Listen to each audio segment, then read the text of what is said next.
तो आज का ये वीडियो मकर राशि और मकर लग्न के जातकों के लिए है। यानी जिनकी भी कुंडली के 10 नंबर में चंद्रमा विराजमान है, यह वीडियो उनके लिए है। या जिनकी कुंडली में 10 नंबर टॉप मोस्ट खाने में यानी लग्न में विराजमान है, ये उनके लिए। यानी जिनका लग्न मकर है या जिनकी जन्म राशि मकर है, या दोनों एक साथ, यानी चंद्रमा उनके लग्न में भी विराजमान हो सकते हैं, यानी लग्न भी मकर हो सकती है और जन्म राशि भी उनकी मकर हो सकती है। तो ये वीडियो इन तीनों के श्रेणी के जातकों के लिए है। क्या खुशखबरी इस बात की है कि जो हमारे मकर राशि के जातक हैं, उनको 29 मार्च 2025 को रात्रि 9:45 पर 7:30 की तीसरी ढैया से मुक्ति मिलने जा रही है। यानी लगभग उनके लिए 7.5 वर्ष की परीक्षा की घड़ी अब समाप्त होने जा रही है। दूसरी, यद्यपि मिश्रित खबर है, खुशखबरी तो नहीं है, क्योंकि सोने का नहीं, चांदी का नहीं, तांबे का पाया इनके लिए निकल कर आया है। यानी अगले 2.25 वर्षों का समय, यानी 3 जून 2027 तक का समय, जब तक शनिदेव मीन राशि में यानी आपके तीसरे भाव पर विराजमान रहेंगे, तो आपके लिए एक मिला जुला समय रहता है। और यद्यपि कठिनाइयां नहीं होनी है, लेकिन फिर भी 29 मार्च 2025 को रात्रि 9:45 पर आपके तीसरे भाव में षष्ठ ग्रही योग बनने जा रहा है। यानी उस समय 29 मार्च 2025 को रात्रि 9:45 पर आपके तीसरे भाव यानी जहां पर मीन राशि होगी, वहां पर 6 ग्रह एक साथ इकट्ठे होने जा रहे हैं। जहां पर सूर्य देव पहले से उपस्थित है, चंद्रमा भी उपस्थित है और राहु पहले से उपस्थित है, शुक्र वहां पहले से उपस्थित है, बुध वहां पहले से उपस्थित है। प्रवेश करने जा रहे हैं शनिदेव, यानी कुल मिलाकर 6 ग्रह होंगे। इनमें से आपके बुध देव नीच राशि में है और वो बकरी अवस्था में चल रहे हैं। 7 अप्रैल तक इसी अवस्था पर वो चलते रहेंगे, उसके बाद वो मार्गी होंगे। शुक्रदेव भी यहाँ पर उच्च राशि में है अपनी, लेकिन वो भी बकरी अवस्था पर गोचर करते हैं और 13 अप्रैल तक इसी अवस्था में गोचर करते हैं, उसके बाद वो मार्गी होंगे। और सूर्यदेव अपनी मीन राशि में है, जो उनके लिए एकदम से अनुकूल राशि, चंद्रमा के लिए भी अनुकूल राशि है। राहु के लिए चूंकि वो जुपिटर इसके स्वामी है, गुरुदेव बृहस्पति, उनके साथ मिलकर ये गुरु चांडाल योग बनाते हैं, तो थोड़ा भ्रम की स्थिति जरूर उत्पन्न करते हैं यहाँ पर वो बैठ करके। अब शनिदेव उनके लिए जो 29 मार्च को यहाँ पर प्रवेश करने जा रहे हैं, उनके लिए ये समराशि होगी। गुरुदेव के साथ उनका न्यूट्रल रिलेशनशिप है। इस प्रकार से 6 ग्रह 29 मार्च 2025 को रात्रि 9:45 पर यहाँ पर रहेंगे। इनमें से कुछ ग्रह कुछ दिन रहेंगे, कुछ चले जाएंगे। 14 अप्रैल के आसपास सूर्यदेव आपके यहां से प्रस्थान करके अपनी अगली राशि यानी मेष राशि में प्रवेश कर जाएंगे 14 अप्रैल के आसपास। और 18 मई तक राहु यहां रहेंगे। उसके बाद वो चूंकि वक्री चाल चलते हैं, उल्टी चाल चलते हैं राहु और केतु दोनों, तो वो बजाय मेष राशि में जाने को कुंभ राशि में जाएंगे। कब? 18 मई के बाद 19 मई चले जाएंगे। यानी 18 मई तक वो यहां पर शनिदेव के साथ रहेंगे। सूर्यदेव तो प्रस्थान कर गए, मैंने आपको बताया कि 14 अप्रैल के आसपास वो मेष राशि में चले गए। और इसके बाद आपके बुध देव भी कुछ दिन रहेंगे यहाँ पर, उसके बाद वो मार्गी हो जाएंगे। और शुक्रदेव यहाँ पर पूरे मई माह में रहेंगे। 1 जून को वो अगली राशि यानी मेष राशि में जाएंगे और वो उच्च अवस्था में रहेंगे, उच्च राशि में, एग्जाल्टेड स्टेट में। तो कुल मिलाकर 6 ग्रहों का योग आपके तीसरे भाव में रहा। तीसरा भाव आपका प्राकृतिक भाव। तो आपके जो अगले 14 अप्रैल तक का समय रहने वाला है, वो बहुत पराक्रम का, बहुत हर प्रकार से, हर मायने में अच्छा समय रहने वाला है।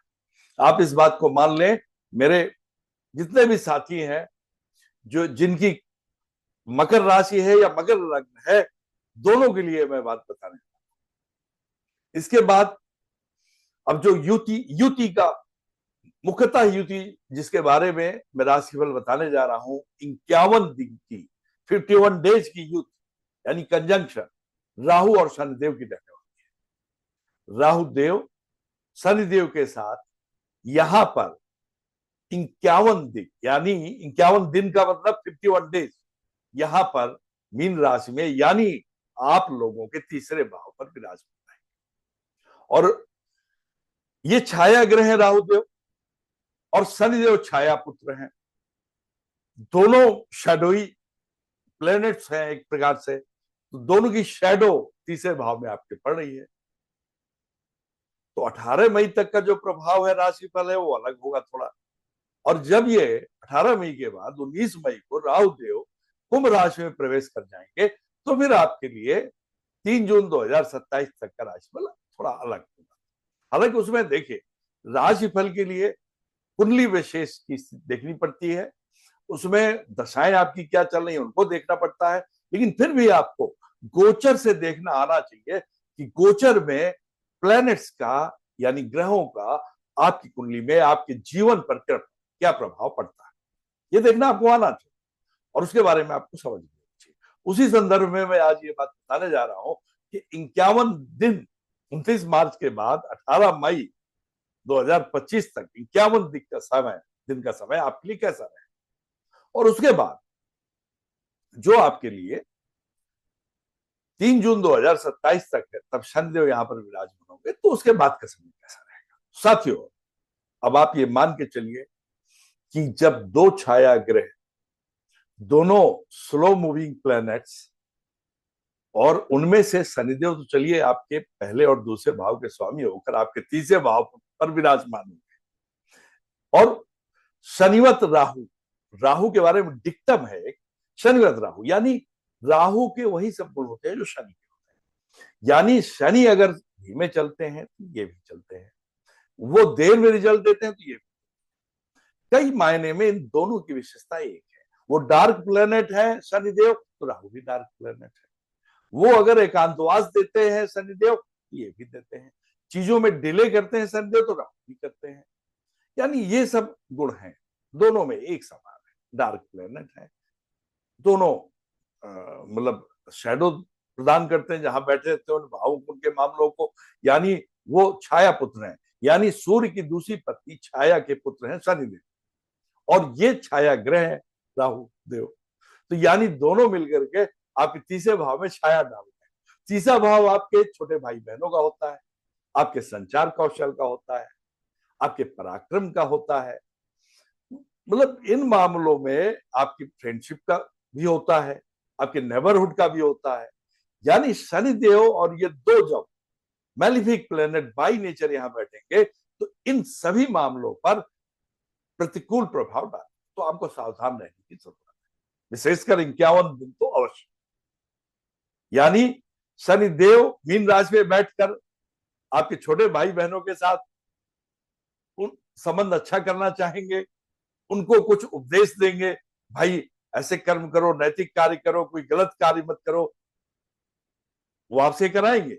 लेकिन राहु देव भ्रमित करेंगे, आपके छोटे भाई बहनों की बुद्धि को भ्रमित करेंगे कि यार बड़े भाई की इस बात को मत मानो। उनके अंदर एक रिवेलियन का भाव लाएंगे कि तुम विरोध करो इनका, भ्रमित करेंगे। मायावी प्लेनेट है ना।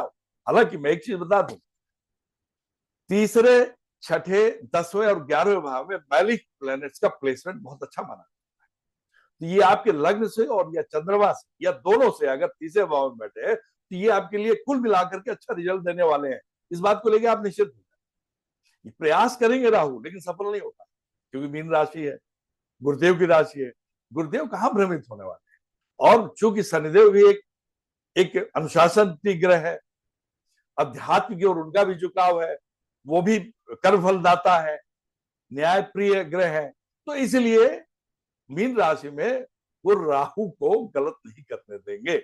लेकिन उसके लिए थोड़े बहुत उपाय करने होंगे। उपाय यही कि आपको सावधानी बरतनी है। पहले तो छोटे भाई बहनों को जब आप ये सब समझाएंगे वो नहीं मानेंगे और राहु उनको रेवेलियन की ओर ले जाएंगे, तो आपको उस बीच में संयम बरतना होगा और आपको इंतजार करना होगा 18 मई तक का। 18 मई के बाद स्थिति अवश्य। इस बीच में छोटे मोटे आप उपाय करते रहें। 151 दिन तक आप 108 बार ओम नमः शिवाय का जाप प्रतिदिन। 108 बार ओम नमः शिवाय से शनिदेव भी प्रसन्न होते हैं और राहु भी प्रसन्न। दोनों के लिए मैंने एक कंबाइंड उपाय बताया। बाकी मैं अभी शुक्र और बुध और इन सब की स्थिति नहीं ले रहा, क्योंकि कुछ दिन कोई रह रहा है, कोई वक्री में है, कोई मार्गी में है। तो जो मैं राशिफल एक परमानेंट नेचर का ले रहा हूं कि जो आपके 51 दिन और उसके बाद लगभग 2.25 वर्ष तक प्रभाव डालने वाले प्लैनेट यानी शनि और राहुदेव आपके तीसरे भाव में रहेंगे, उनका क्या राशिफल आप होने वाला है आपकी कुंडली को लेकर, आपके जीवन को लेकर के, ये मैं बता। तो ओम नमः शिवाय का आप दिन 108 बार जाप 108 बार करते हैं। इसके बाद 18 मई के बाद चूंकि वो कुंभ राशि में चले जाएंगे तो आपकी वो समस्या का निदान हो जाएगा।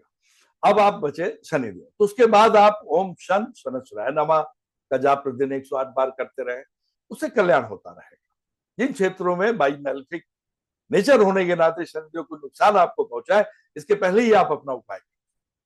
शनिदेव डिले करते हैं, डिनाई कभी नहीं करते हैं। इसको नोट कर लीजिए, लिख लीजिए। जिन भाव में बैठे होते हैं, जिन भाव पर दृष्टि होती है, उससे रिलेटेड रिजल्ट्स को थोड़ा डिले करके देते हैं, लेकिन जरूर बहुत अच्छे देते हैं। यदि पूर्व जन्म में आपने कोई पाप कर्म किए हैं तो उसके लिए दंड आपको अवश्य देंगे, लेकिन यदि आपने अच्छे कर्म किए उसके लिए आपको पुरस्कार भी देंगे। इसको नोट कर लीजिए आप। कहने का आशय यह है कि आप इन चीजों को लेकर के थोड़ा सावधान हो जाएंगे।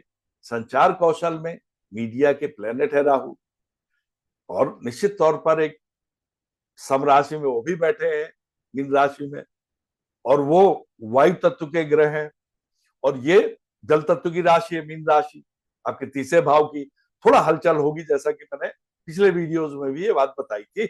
जिस भाव में शनिदेव बैठते हैं जाकर के और बैठने जा रहे हैं यानी मीन राशि में, वो जल तत्व की राशि है और शनिदेव खुद वायु तत्व के ग्रह है, इसलिए हलचल होनी अवश्य भावी है। अब यहां पर डबल वायु तत्व ग्रह हो गए, यानी एक आपके राहु हो गए और एक शनिदेव हो गए। दोनों मिलकर के वायु तत्व का ये थोड़ा डोमिनेंस करेंगे, तो जल तत्व को वो थोड़ा इम्बैलेंस हो जाएगा उसके साथ। इसलिए वहां पर आपको थोड़ी हवाई यात्राएं होंगी छोटी मोटी इस दौरान, आपकी लंबी यात्राएं भी होंगी। लंबी यात्राएं, धार्मिक यात्राएं भी आपकी इस दौरान हो सकती हैं, इसमें कोई शक नहीं क्या उन दिन में। और लेकिन उनमें आपको सावधानी बरतने की जरूरत है। सोच समझ के अपना प्रोग्राम बनाएं। कहीं के लिए भी कोई एग्रीमेंट साइन करना है, थर्ड हाउस वीजा से भी रिलेटेड है, विदेश यात्रा से भी रिलेटेड है, तो आप उससे संबंधित जो कागजात है उनके मामले में आप सावधानी बरतें। किसी के साथ कोई करार या एग्रीमेंट करना है तो सावधानी। अब सवाल इस बात की है छोटे भाई बहनों के संबंध में, करार के बारे में संचार कौशल में लेके नपा तुला बोलना है। पहले सोचे समझे फिर बोले, एकदम से नहीं बोल देना। राहु भ्रमित करके आपसे कुछ ऐसी बात निकलवा सकते हैं जिससे आपकी शत्रुता भी हो सकती है अपने निजी मित्रों संबंधियों के साथ। उससे आपको बचना है, उससे आपका कार्य भी खराब हो सकता है। अब इस बात पे आते हैं कि साहब इनकी दृष्टि कहां कहां पड़ती है। आप जानते हैं कि राहु अपने से जहां भी बैठे होते हैं अपने से 5वें, 7वें और 9वें भाव पर दृष्टि डालते हैं, और शनिदेव जहां बैठे होते हैं वहां से वो तीसरे भाव में, 7वें भाव में और 10वें भाव में दृष्टि डालते हैं। यानी इस प्रकार से दोनों की अगर मिलीजुली दृष्टि देखी जाए तो आपकी कुंडली के 5वें, 7वें, 9वें, 11वें और 12वें भाव पर पड़ रही है। यानी 51 दिन तक तो ये भाव प्रभावित रहते हैं। साथियों, खुशखबरी है आपके लिए, आपको विदेशी यात्रा और विदेशी सेटलमेंट से इन 51 दिन में, नोट कर लीजिए, यदि आप कोई लंबित है प्रस्ताव इस प्रकार का जहां पे आप विदेश यात्रा करने वाले हैं, ये चाहे आप प्राइवेट इंस्टीट्यूशन में हो या गवर्नमेंट इंस्टीट्यूशन, आपका यदि वहां पर कोई डेपुटेशन का प्रोग्राम बन रहा है या आपका सेटलमेंट का बन रहा है या कुछ दिन का प्रोग्राम बन रहा है, उसके लिए आप प्रयास करिए और लाभकारी होगी यात्रा। क्योंकि यहां पर 3, 7, 9, 10, 11 और 12 का एक संयोग बन रहा है। यानी आप जो है विदेश यात्रा में किसी प्रोजेक्ट को लेकर के, अपने प्रोफेशन से रिलेटेड कार्य को लेकर जाने वाले हैं। वहां आप सेटल भी हो सकते हैं, कुछ ऐसी भी संभावनाएं बन सकती है इस पीरियड में आपके लिए। हमेशा खराब नहीं करता है इनका कंजंक्शन। कंजंक्शन मतलब इनका जो कंजंक्शन हो रहा है आपके तीसरे भाव में, वहां से दोनों में करके आपके 9वें भाव पे दृष्टि डाल, राहु की दृष्टि आपके 11वें भाव में पड़ रही है और 12वें भाव में शनि की दृष्टि पड़ रही है। ये सब मिलकर के 7वां भाव भी चूंकि कर्म भाव है, 10वें भाव से आपके 10वां भाव होने के नाते सूक्ष्म कर्म भाव। 5वां भाव आपकी बुद्धिमत्ता का है, इंटेलिजेंस का है। तो आप अपनी इंटेलिजेंस की वजह से विदेश यात्रा में जाएंगे और ये आप उसके लिए यदि कोई लंबित है प्रयास कर लीजिए, आपको पूर्ण सफलता मिलेगी। आप लिखवा 18 मई तक प्रयास कर लीजिए, 18 मई 2025। उसके बाद भी आपका बन सकता है सहयोग, क्योंकि इसके बाद भी शनि तीसरे भाव में बैठ के 9वें में डाल रहे हैं और 12वें में उनकी दृष्टि पड़ रही है। योग तब भी पड़ेगा और वो 5वें में भी दृष्टि डाल रहे हैं, लेकिन सशक्त योग बन रहा है 18। तो ये नहीं है, और जानते हैं चूंकि आपका तांबे का पाया निकल के आ रहा है, शुरुआती विफलताएं आपको मिलेंगी, तो आपको क्या करना है, कुछ शनिदेव को उपाय कर लेने, राहु देव को उपाय कर लेते हैं। दोनों के उपाय लगभग सिमिलर है, दोनों डार्क और छाया ग्रह है, दोनों के लगभग एक जैसे ही उपाय। जो आप शनिदेव को उपाय करेंगे वही राहु को उपाय। ठीक है साहब, आप ओम राम राहुवे नमः का 108 बार मंत्र कर लीजिए प्रतिदिन सायंकाल में, आप सनसेट के बाद, सूर्यास्त के बाद। और शनिदेव का भी शाम को ही करना होता है। ओम शन शनश्चराय नमः या ओम रवि सुताय नमः, क्योंकि ये सूर्य के पुत्र है। रवि सुताय, सुताय में पुत्र, ओम रवि सुताय नमः का 100 बार कर लीजिए। या छाया पुत्र, क्योंकि उनकी पत्नी जो थी, जो मैं पहले बता चुका हूं, छाया जो उनकी दूसरी पत्नी थी, सुवर्णा पहली पत्नी, छाया दूसरी पत्नी, उनसे शनिदेव का जन्म। तो ओम आप छाया सुताय नमः के नाम से भी कर सकते हैं, ओम रवि सुताय नमः या ओम छाया सुताय नमः या पुत्राय नमः। सुताय का मतलब पुत्राय, इसके नाम से आप 108 बार जाप करें, शनिदेव प्रसन्न होंगे। और पीपल के पेड़ के नीचे प्रत्येक शनिवार को आप सायंकाल में यानी सूर्यास्त के बाद आप एक सरसों के तेल का दीपक जलाएं, 7 बार परिक्रमा करें और कहेंगे हे प्रभु, उनकी जो भी पूर्व जन्म में और इस जन्म में हमसे जाने अनजाने में पाप कर्म हुए उनके लिए आप हमको क्षमा कर दें, ये जरूर प्रार्थना करें। उसके बाद उनको प्रणाम करें और अपने घर। और लोहे की वस्तुएं, जैसे कोई घरेलू वस्तु है काम की उपयोगी है, जो मजदूरों के लिए उपयोगी हो, लोहे का सामान, जैसे कि आपका तवा है, चिमटा इत्यादि, चाकू आदि, इनका आप दान गरीबों के बीच में कर दें प्रत्येक शनिवार को। और यदि आप करना चाहें, कर सकें तो अच्छा होगा, क्योंकि आपकी ढैया समाप्त हो गई तो बहुत उपाय आपको बताने नहीं जा रहा। मंत्रों का अपना महत्व है, इसलिए मंत्र मैंने बताया, इससे आपको रिलीफ मिलेगी, आप नोट करके रख लीजिए। तो आप मंत्रों का जब आप उच्चारण करेंगे, ये रिजोनेट होकर के कास्मोस में, ईथर में जाएंगे, वहां पर ये वाइब्रेट करके जाएंगे, रिजोनेट करेंगे और वापस आपके चारों ओर वो प्रोटेक्टिव शील्ड बनाएंगे, ये मंत्र, और आपकी रक्षा करेंगे। साइंटिफिक एंड लॉजिकल सिग्निफिकेंस है इनका साथियों, इसलिए इसको याद रखिए, इनको अवश्य करिए और करते रहिए। हाँ, आप इस बीच में मैंने बताया जहां पर ये बैठे हैं, आप मित्रों से, पड़ोसियों से और अपने छोटे भाई बहनों के साथ अच्छे संबंध बना के रखिए। कोई मन मुटाव हो तो उसमें समझौता कर लीजिए। केवल ये 18 मई तक की बात है, उसके बाद वो समस्या दूर हो जाएगी। और उसके बाद भी यदि आप वो उपाय करते रहेंगे तो भी उनके साथ भी आपको समस्या नहीं होगी। 5वें भाव में इनकी दृष्टि है, 7वें में राहु की है। आप जानते हैं राहु अपना कोई प्रभाव नहीं, जिस ग्रह के साथ बैठे होते हैं उसका प्रभाव लेके वो जाते हैं। अब वो आपके 7वें शादी के भाव में दृष्टि डाल रहे हैं, शनिदेव आपके 5वें भाव में डाल रहे हैं, दूसरे भाव के स्वामी है, दूसरे भाव के स्वामी 5वें में डाल रहे हैं, राहु उनका प्रभाव लेके 7वें में आपके लाइफ पार्टनर के भाव में डाल रहे हैं, 9वें भाव में डाल रहे हैं और 11वें में। तीसरा भाव होता है और 9वां भाव एग्रीमेंट का, दोनों साइड। यानी आपकी यदि बहुत लंबे समय से शादी रुकी हुई है, प्रेम संबंध आपके चल रहे हैं, तो इस दौरान 18 मई 2025 तक आपकी वो शादी का पूरा योग बन रहा है। एंगेजमेंट भी होगी, शादी भी होगी बकायदे। आप आगे बढ़िए इन मंत्रोच्चार के साथ, अच्छी नीयत के साथ, अच्छे कर्मों के साथ, अच्छे आचरण के साथ, अच्छे विचार के साथ आप आगे बढ़िए। यदि आपकी रुकी हुई संबंध है, मतलब आपके रुके हुए प्रेम संबंध जिनमें जिनमें मतलब लंबे टाइम से ठहराव चल रहा है, वो दोबारा जागृत होंगे और आपके उस संबंध प्रगाढ़ होंगे और शादी का योग आपका बन रहा है। सारे हाउसेज आपके एक्टिव हो रहे हैं यहाँ पर इन दो आपके प्लैनेट्स के बैठने की वजह से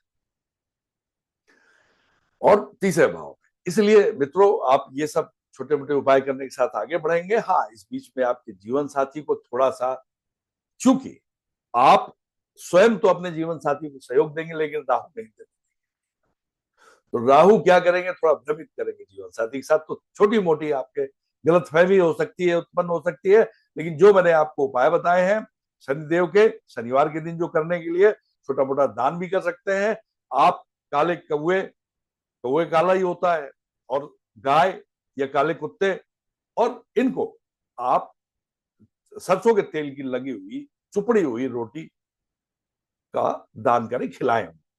उससे क्या होगा, शनिदेव आपके प्रसन्न होंगे, राहु भी प्रसन्न होंगे। राहु शनिवत राहु कहा गया ना, तो शनिवत राहु तो भी है।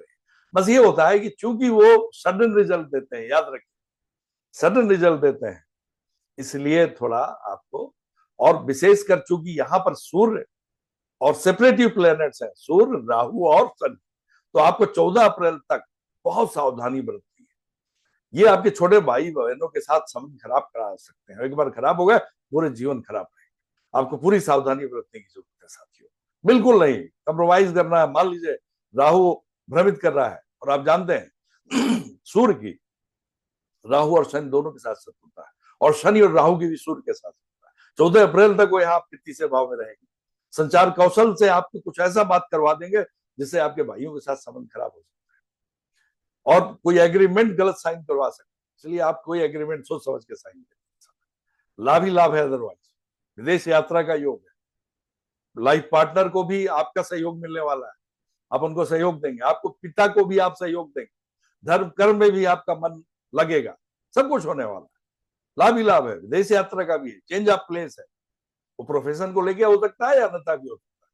लंबी यात्राएं भी होंगी, धार्मिक यात्राएं होंगी, छोटी होंगी, बाई एयर या बाई शिप होगी। शिप के द्वारा तो आजकल होती नहीं है, लेकिन वाटर तो क्रॉस करना पड़ता है, बाई एयर की भी यात्रा। सात समुद्र पार हम विदेश को बोलते हैं, यानी जब भी हवाई जहाज से आप जाएंगे तो समुद्र को पार करके ही जाना होगा, और ये वायु ग्रह के प्लेनेट है दोनों, और आपको ये लंबी यात्राएं कराएंगे। चेंज ऑफ प्लेस इसलिए होगा 12वां का दिन। तो साथियों, आप इन चीजों को ध्यान रखें, इनको अच्छे से करें। कुल मिलाकर के मैंने 51 दिन का बताया है, वही आगे शनिदेव से भी आपको थोड़ा सतर्क रहने की आवश्यकता है। जब मीन राशि में बैठे हैं और आपके लग्नेश और दूसरे भाव के स्वामी हैं, फिर भी चूंकि वो मैलेफिक नेचर के प्लेनेट है और रिजल्ट्स में डिले करते हैं, कई बार आपके संचार कौशल में, एडिटिंग वगैरह में, कोई हॉबी है, उन सब चीजों में विलंब आएगा। तो थोड़ा एक्सरसाइज कर लीजिए, डीप ब्रीथिंग कर लीजिए, ठीक है, और अपनी बुद्धिमत्ता को निखारिए आप उससे डीप ब्रीथिंग करके। फिर आपका मेडिटेशन से आपको बहुत फायदा मिलता है, और आपको फिर एकदम से आप चेतन हो जाए। चेतन होने के बाद आप अच्छे काम करें, आप अच्छी सोच आपकी निखर करके आएगी, और उस समय फिर आपका चौतरफा विकास होने वाला है, स्वयं का, आपका, भाई बहनों का, आपके लाइफ पार्टनर का, आपके पुत्र का भी। क्योंकि ये देखिए, इस समय जो आपके पुत्र के भाव, 5वें भाव के स्वामी शुक्र है, वो आप अपने से 11वें भाव, यानी आपके तीसरे भाव, आपका जो तीसरा भाव है आपके पुत्र का 11वां भाव, वहां पर एग्जाल्टेड स्टेट में बैठे हैं साहब। और 13 अप्रैल से लेकर के वो पूरा अप्रैल माह और मई माह, उस दौरान आपके पुत्र जो प्रथम पुत्र होंगे, याद रखना है, 5वां भाव प्रथम संतान का है, 7वां भाव दूसरी संतान का, 9वां भाव तीसरी संतान का। तो जो पहली संतान है उसको बहुत लाभ होने वाला है वेल्थ की दृष्टि से, अन्यथा। हाँ, चूंकि उनकी तीसरे दर्शन के वहां पड़े, तो स्वास्थ्य को लेकर थोड़ा अलर्ट रहना, और जो उपाय आप कर रहे हैं वही पुत्र को बता दीजिए, वही उपाय वो भी कर लेंगे, उनको भी लाभ मिलेगा। क्या फर्क पड़ता है, इंटरलिंक दृष्टि है लाभ, सब जुड़े हुए हैं हम लोग आपस में। यही पिताजी के संबंध में कि साहब, अब चूंकि धन भाव के स्वामी तीसरे में बैठ करके पिता के भाव को दे रहे हैं, तो पिता को भी लाभ होने वाला है। यदि हमारे पिताजी अभी हमारे बीच मौजूद है तो उनको लाभ होने वाला है। धर्म कर्म में भी आपका मन लगने वाला है साहब, ठीक है, क्योंकि अब वहां पर भी आपका जो मित्र राशि शनिदेव की बैठी हुई है, तो कन्या राशि है वहां पर 9 भाव में, और आप देखिए यहाँ जो 5वां भाव है वहां भी उनकी मित्र राशि है, और 12वें भाव में उनकी न्यूट्रल राशि है, तो कुल मिलाकर के सब बहुत अच्छा होने वाला है। और जुपिटर भी जो गोचर कर रहे हैं इस स्थिति में, वो भी लाभकारी स्थिति आपके लिए बनने जा रही है। तो साथियों, इस मिलाकर के बहुत अच्छा समय रहने वाला है। कृपया आप इन सब सावधानियों को बरतें, ये उपाय करें, और साढ़े साथी आपके लिए अब निकल चुकी है परीक्षा की घड़ी। हाँ, तांबे का पाया है, लोहे का होता तो और दिक्कत आती। ये मानिए थोड़ा लोहे के पाए से ऊपर है, चांदी का होता तो बेहतर समय होता निश्चित तौर पर। और जैसा कि आमतौर पर कुंभ राशि के लिए निकल के आया है, मीन राशि के लिए लोहे का पाया निकल के आया है, तो उनके लिए सोने का पाया सॉरी निकल के आया है, तो उनके लिए तो बहुत अच्छी स्थिति होने जा रही है। तो कृपया इन बातों को ध्यान रखें और अपने अच्छे कर्म के साथ आगे बढ़े। जो मैंने मंत्रोच्चार और उपाय बताए उनको लेके चले। इसके साथ ही मैं आज की बात अपनी साथियों यहीं पर समाप्त करना चाहूंगा।